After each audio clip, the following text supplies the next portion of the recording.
Welcome to Culture Drop, where we explore below the surface to find the best music, art, literature, and film. Today is our final episode of our series of podcasts about The Clash with cultural critic, author, and Clash expert, William Devitt. We're going to cover a number of topics today, including the reggae influences on The Clash, the artists that wanted to work with The Clash, Don Letts, B.A.D. We're going to talk about The Clash as a modern folk music, as a language of the common people. We're going to get into the similarities of The Clash with the Beatles and the Stones. And now on with the podcast. Joe's drummer, right? Right, he talked like this, right? He's like, Joe, you're not from South London in 1976, right? You don't talk like this, right? How does Joe actually talk? Right. Joe actually has a very considered voice, like this. And so you had that, and then of course when they picked up on the New York hip hop thing, they made that their own. Yeah, but they weren't trying to. They were trying to sound like that. No, they were. But they just loved it. British guys. Yeah, they're just British guys. Right. Who were trying to pay homage in the right way. I'm talking about just from a UK perspective. You know, Joe really on the first album, really trying to sound. And interviews at the time, he's like, Joe, you're not Cockney. Right. Your grammar, you're half Scottish for one thing. Right. You're an eighth Armenian, an eighth German, an eighth English, and an eighth Welsh, I think. You know, it's like, you know, Mick and Paul, you understand, South London, you know, Brixton, like that. And they were pretty true to that. Right, and they still talk that way. Right, exactly. But but Joe, you know, when you listen to him, it's a very interesting voice he has. His real voice. His real voice. Yeah. His real. And he wasn't Cockney. No, dude was born in Turkey. He's born in Ankara. Right. He lived in Ankara, Cairo, Mexico City, and Tehran before he even lived in the United Kingdom. You know, he probably grew up on the Queen's English.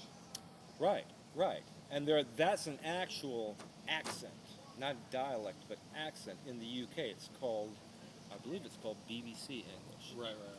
And it was required for quite a long time. Right, and I think nowadays, in these modern times, it's looked down upon. It's what you're supposed to have.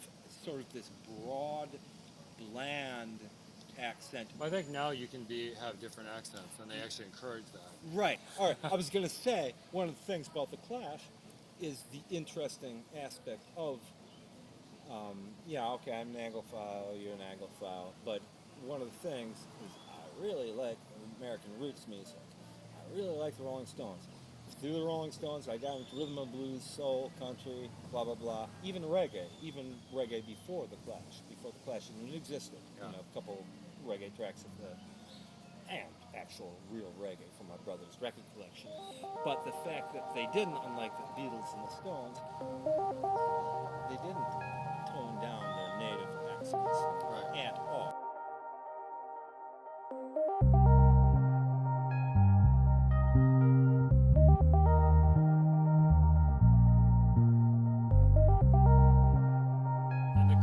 Reggae is like, Don Letts has got a show down on BBC.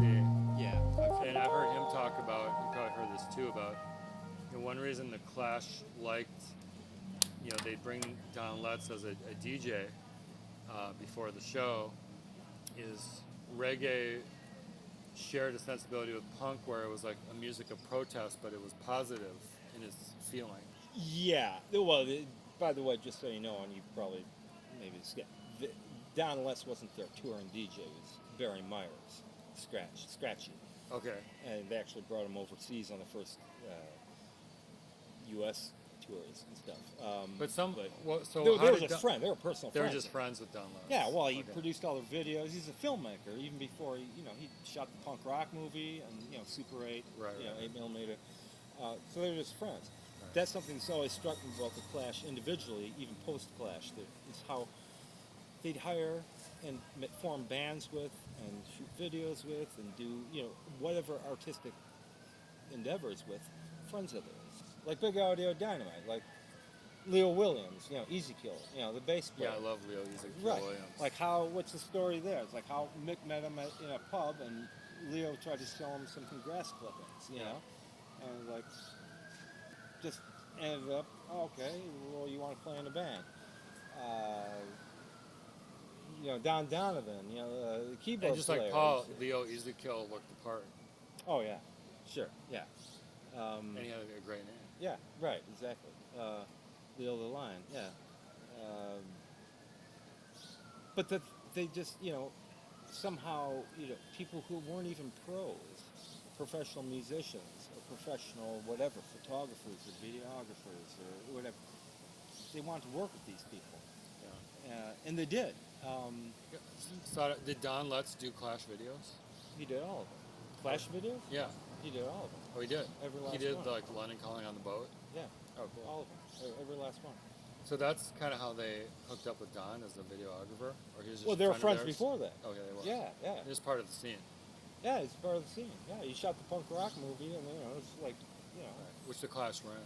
Yeah, very briefly, 1.5 songs, whatever. Yeah. But even, when they could have gotten, really, really big, like the Stones or whatever, it's like, we don't want to look at these schmucks over here. Yeah. They're our friends. They're our mates. And then Mick wanted Don in Big Eye Dynamite, even though he didn't really play. Yeah, But he learned it just like Paul did. yeah, I mean, what did he do? He's a fucking great toaster. Oh yeah. Listen to, A Party, first Yeah. song on the second side of the debut album. Yeah. La, That's great. La, la, Lions in the Jungle. And then when it gets going, The Jungle in the got- Cage. right, and he speeds it up. Yeah. Each verse, and he speeds it up. Yeah, he It's totally like, nails it. Double, triple, and quadruple time. It's like a drummer doing, eighth notes and 16th notes and 32nd notes on his hi-hat or something. It's like, Right. that's not something you just learn. That's right. He had a musical sensibility. Oh, for sure. And it's sampling, because, he did all the samples on Emacs, Right. Keyboard sampler. Right. It's great. Did I ever say that video from the reunion tour from 2012, Big Idea, where Mick's talked about his teeth? I don't know, but I saw that tour. Oh, that's First right, Avenue. First Avenue. I think he talked about his teeth at that gig. Okay, well, this is from the UK, and it's long, and then this song is actually Sight C MC, which Okay. is one of my favorite Big Idea Dynamite songs from the second album. But it's a long section. He's talking about his teeth, what happened to his teeth when he was young, and British soldiers in Burma had to have their teeth pulled because there are no dentists in the jungle, and it's Yeah. like this is not something your medical officer or your medic can handle. Yeah. So they volunteer. It's really funny. I'll send it to you again. Okay. I know the video, and it's the actual song itself is really, really terrifying. I was just Yeah, I think I remember that from First Avenue. it's really, really funny. But yeah, and that's one of the things I love about the band is they kept that. They're like, to me, they're a folk band. They're a folk band. The way somebody could say Grandmaster Flash and the Furious Five, or Public Enemy, Yeah. or NWA are folk bands. Yeah. They're hip hop artists, obviously. But you get where they're coming from. This is Yeah. folk music. This is modern folk music. Blues. It's unpretentious. Yeah. This is the common language of people of a certain place, a certain time. And they were ahead of their Okay. time. I mean, today, the language of music is hip hop. Hip hop has won out. Oh, and it's Mick, universally, it's probably the biggest. and Mick sensed that. Sure. Magnificent Seven, I think, came out 3 months before Blondie's Rapture, which was top 40 hit. Right. That was the first top 40 kind of rap song. Yeah, but the Clash, I think, beat them by. Yeah. And Blondie were a New York City band too. Right. You got to remember. But the Clash had their finger on that pulse even before Blondie did. Yeah. So that would lead into, I think we've talked about this before. The politics. They were a political band. Hey, Jed, you know what? You know what we're talking about right now? It's politics. This is what politics is. It's people talking. It's working shit Yeah. over. It's, this is the ultimate definition, the big definition. And that's politics with a capital P. That's what we're talking about. So for me, it was, well, yeah, the Clash is politics. It was street corner politics. What's bugging you? You know, maybe they got a little strident on the second album. You know, give enough rope. You know, stop reading the newspapers and you'll stop being interested in what's going on in the world. You know, sorry for knowing what's going on in the world and my own neighborhood. You know, and everything in between. But it's cool because they were trying to kind of report on that more than just I love you, baby, you love me.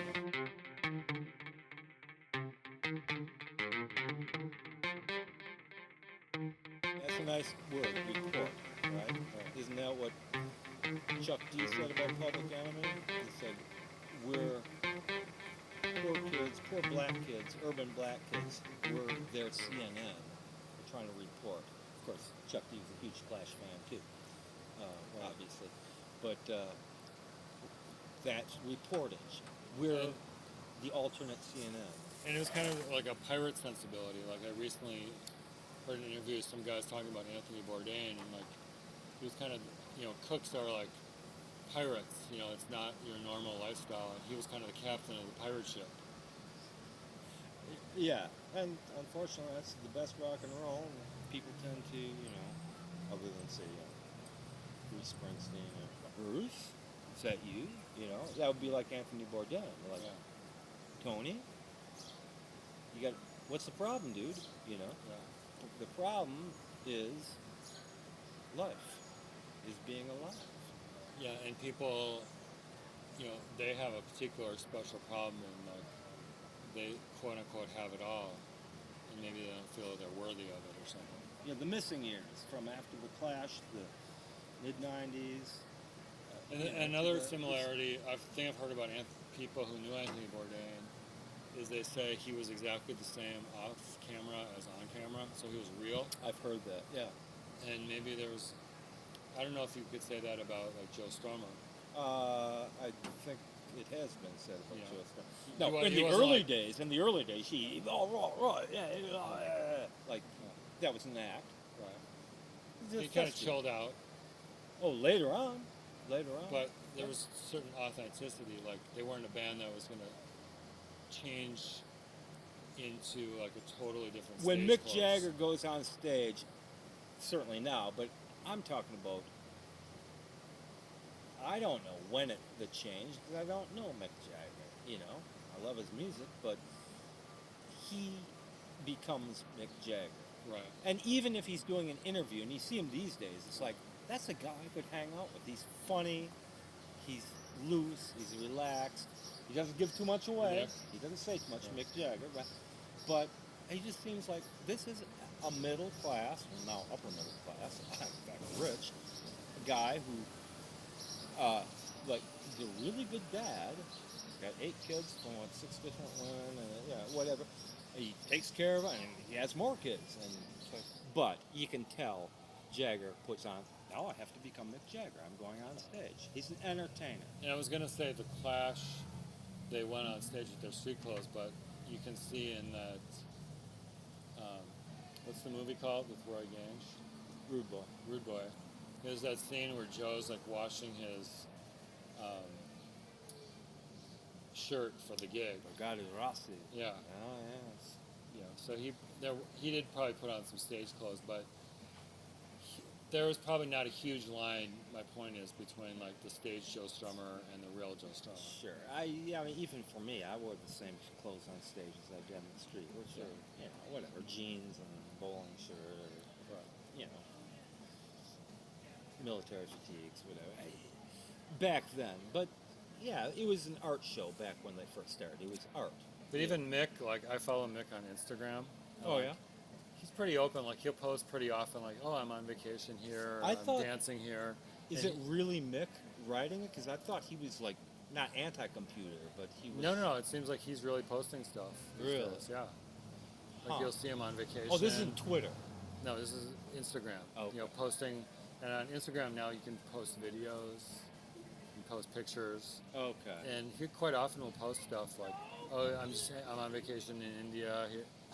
someone's filming Wait, him. Mick Jones or Jagger? Mick Jagger. Oh, Jagger. I thought you were talking about Jones. No. Yeah, Jones. Yeah, I thought it was not No. opposed. He's No, I'm not. talking about Mick He's Jagger not now. Luddite, but Jagger. Yeah. Yeah, there was something he was giving one of his daughters advice, and like 2 weeks ago or whatever, and everybody thought it was so adorable, like grandfatherly advice or whatever, like dating boys or whatever. Something like that. It just seems like you send them all to private schools and Sure. you're going to good schools, even if you have to wear a uniform. It's just kind of funny because it's really easy to hate, say, the Stones and particularly Jagger for their capitalistic and sensibilities and all that, and just being big and rich and all that, and then compare them with the Stones. It was like a year before Joe died, like 2001 or whatever. There was an issue of Rolling Stone magazine, and they had asked like 25 different musicians what their best show they'd ever seen, live show they'd ever seen. Mm-hmm. Joe Strummer was unequivocally,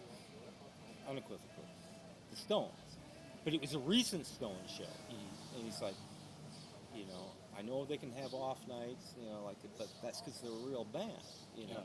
It's like this reminded me of seeing them in '64, '65, and it's like, I know Elvis, Beatles, all the Rolling Stones, like, shut up. Yeah, that was total BS. Yeah, and this would be great for the time. Yeah. The tradition. They were traditionalists. The Clash were, and they were forward thinkers.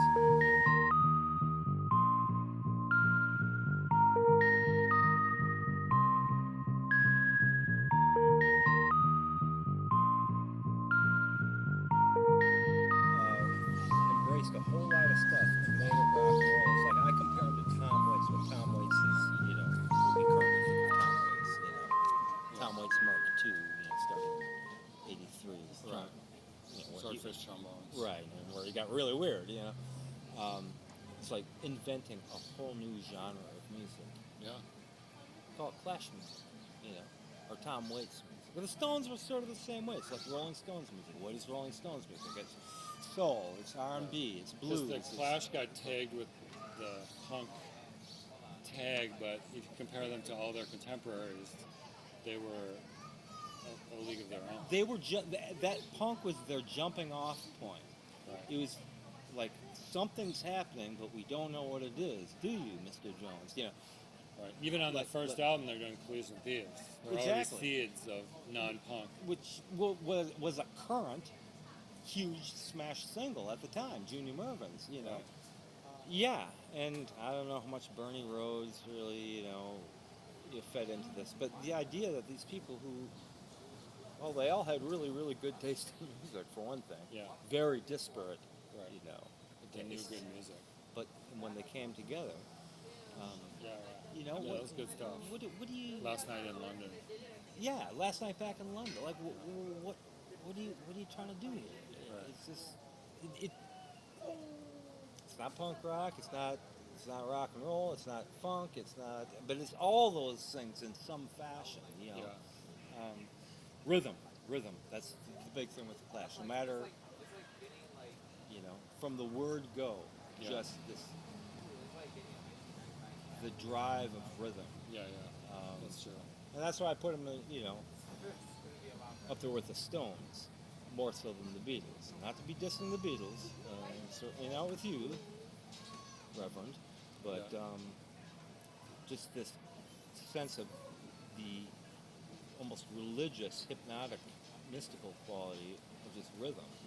Because that's really all Simmons could play. He just played the same bass lines year in and year out. Yeah. It's like, okay, that's the way Mick taught me to play it. Or, later on after the London Calling, where he actually is playing his own bass line. They still just play the same thing. Nobody can play what Bill wanted to play on bass. My brother Matt, he studied the guy, and it's like jazz, Paul Simon played bass on the first two Clash albums, did he not? Yeah. I mean, there was some question that Mick came in and overdubbed on the second album. Okay. I don't believe it. It sounds like Simon. And you've always got the luxury of multiple takes and editing stuff together. Oh, with the second album, apparently it was hell with Sandy Pearlman. It was Yeah. just take after take after, except for Topper. Topper like first, second take, Yeah. and then it's like they had to send him home back to the UK because otherwise he'd get in trouble. You know, Yeah. being restless and ADD and stuff. Yeah, to me, their stuff seems like they're the only band. I don't know if this has ever happened to you with a favorite act, band or artist, whatever, where you've got tired of them for a certain period of time, maybe a couple months or a year or a couple years. It's happened to me with almost all my favorites, and it's going on now with some of my favorites. But it's just like I don't want to listen. Whoever. It's happened with the Stones.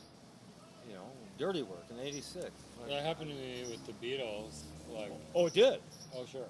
Really? But the thing with Ringo is, before he was in the Beatles, he was in Rory Storm and the Hurricanes, and they're playing Butlin's Holiday Camp, and they had to be versed in all different styles of music. That's why you listen to like I Feel Fine or something. He's playing like a rumba, like Latin beat, and the next song he's playing like a funk beat, and the next song he's playing a Motown. Like he had all the chops. And then he was playing a right-handed kit as a left-hander, so Yeah. when he came in to do like tom-tom fills, he was doing it backwards. Yeah. So it had this like weird stumbling down the stairs, Yeah. slightly out of time feel. Yeah. But it made it more musical, and no one else's drum sounded like that. I think maybe you sent me this. Is a video of him explaining, from a couple of years ago, doing a Come Together. Yeah, right. And the Right. and he's talking about like I forget how he did it. He's like did it from the tom up or something, or from the floor tom up. But because he was left-handed, so he did his tom. And he was goes back. intuitive, like everybody knows the song "Here Comes the Sun," Yeah. which has got a weird. George has been spending a lot of time in India, so.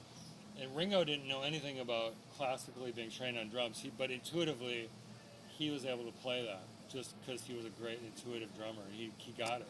I bet live they would have been hell if they had like toured like the Stones after it's coming back in '69. Mm-hmm. It would have been hell trying to play that shit live. I mean, the Stones couldn't even do their own stuff live.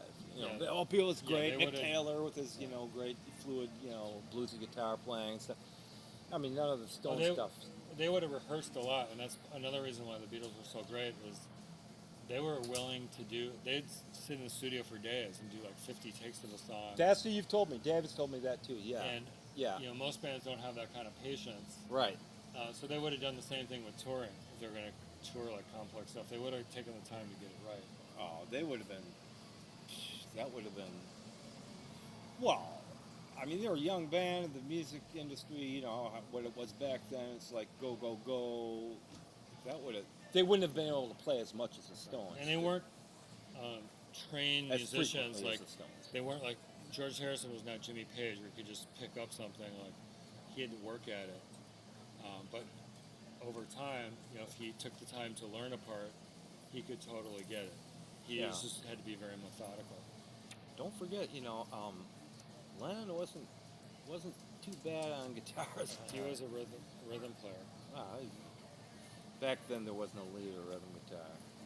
That's something that happened in the late '60s, early '70s. He was a guitar player, period. Right. And actually, he could play leads when he needed to. Like, there's a song on the White Album called Honey Pie. It's kind of a 20s. Yeah, I really don't know the song that well, but I mean, I know it. But. And the lead is played by John Lennon. He kind of whips out his Django Reinhardt self and like whips out this Django Reinhardt solo out of nowhere. So Lennon could play lead. Anybody can play rhythm like that is. You don't walk down. Who is it? Is it Ron Wood? I think he said. You don't go into a music store and say, "Yes, I would like to buy a lead guitar." Yeah. You play guitar.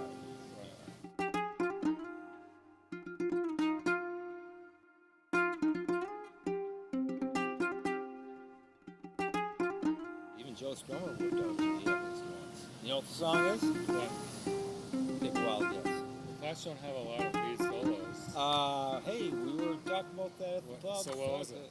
I have no idea. It's from the first album, the debut album. Okay. So it's the shortest song on the album. It's career opportunities? No. Complete control? No. Remote control? I wasn't. No. What? 48 hours. Oh, okay. That's That's Joe, Alright. right? And he just rips out. And there's some question about whether Mick actually came in and overdubbed Joe's rhythm parts, which is obviously a Telecaster Yeah. on that first album. And, the contrast between the Les Paul, Jr. and the Yeah. Telecaster is very obvious. But there was some controversy or speculation about that because, Joe, he couldn't, even up until London Calling, maybe forever, couldn't overdub his vocals. Wanted his guitar even unplugged just to keep his phrasing together. So how did he record it? He recorded the guitar first? I think it's all live on the first album. I think it's Joe playing on the first album we're talking about. But it's Joe whips out a lead. But did he record the vocal when he's playing live on the first album with the guitar? Whether he overdubbed the vocals on the first album or not, Simon Humphries, the engineer at CBS Studio One, says he was mostly live. Well, that's another analogy with the Beatles. Like, a lot of the Beatles' early stuff was recorded in a room with them playing together live. But my point is, it's got a complex three-part harmony. John, Paul, and George are each singing a different part. And they recorded that song live, playing the instruments with the three-part harmony. And they did small overdubs. But they recorded it live. They were a live band. Yeah. And that's really hard to do. Yeah. Yeah. I mean, even the Stones, they're a Frankenstein band, but in their glory years, we'll just say 68 to 72, Beggar's Banquet to Exile on Main Street, everybody, considers, that 5-album run, or 4-album run. Yeah. Let It Bleed, Sticky Fingers, Exile. It's like their pinnacle. But so many of those songs, they just started out as jams, backing tracks. Generally Richards would just, record, and then just edit, fade stuff up, fade stuff, and he still recorded that way, or until recently. Fade stuff in, fade stuff out, there might be 7 guitars on a track. And so they take stuff like that, and even if Jagger's doing like a guide vocal, it's just gibberish, One thing I wonder about the Clash compared to like the Stones and the Beatles, it seems like I know the Stones for Exile on Main Street, like they would take days to sometimes just get a groove going. There was no rush. Oh yeah. And the same with the Beatles, like if you listen just to get the drum sound. Yeah, if you listen to Let It Be, when the first several weeks of their jamming for that, they sounded pretty bad. But they had the patience to until they actually gelled into something interesting. And I wanted the Clash, if they were pretty recording right out of the gate, or if they recorded multiple takes. I think the Clash are probably a lot more comparable to the Beatles in that respect, is that they weren't as prolific songwriters. What they had, they used. There's not a lot of outtakes from the Clash from any era. Or unreleased songs. Unreleased, yeah. Or bootleg, or just nothing. There just isn't that much. There might be different, lengths, different edits, different. And that's my understanding is that the Beatles were like that. Mainly I'm hearing that from, say, you and David. Is that they didn't have a whole lot of extra material. They jammed and worked on the stuff that they had. But they had a great year, and they were perfectionists. And a lot of times they record something, they'd leave it, and then they come back maybe a week later and totally come at it from a different angle. Well, that's what the Clash were doing that's what I'm reading about in this book, Route 19. And I had always suspected that, is that they didn't see most of the songs through to completion. They were working on this song called Savannah.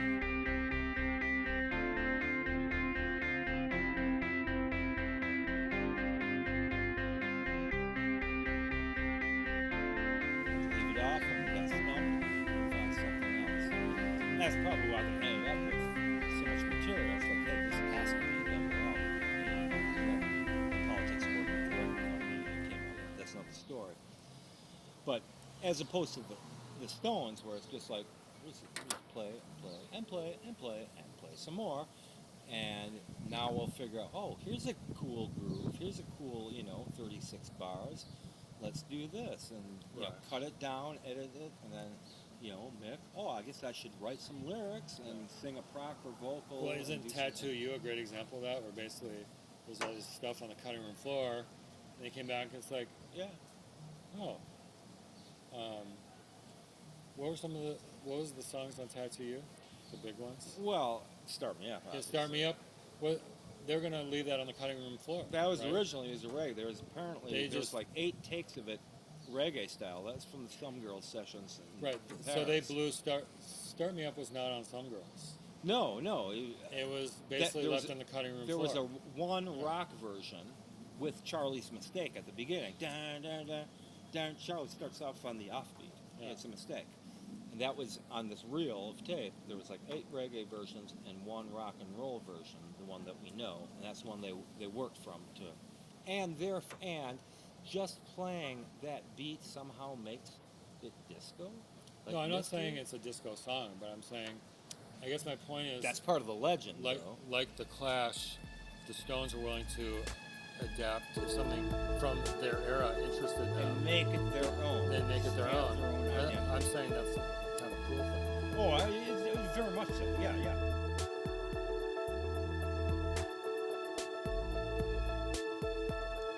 Thanks for listening to the Culture Drop podcast. My name is Jed, and I've been speaking with William Devitt about one of the greatest bands of all time, The Clash. Please join us next time when we cover a whole new topic in the world of music, art, literature, and film.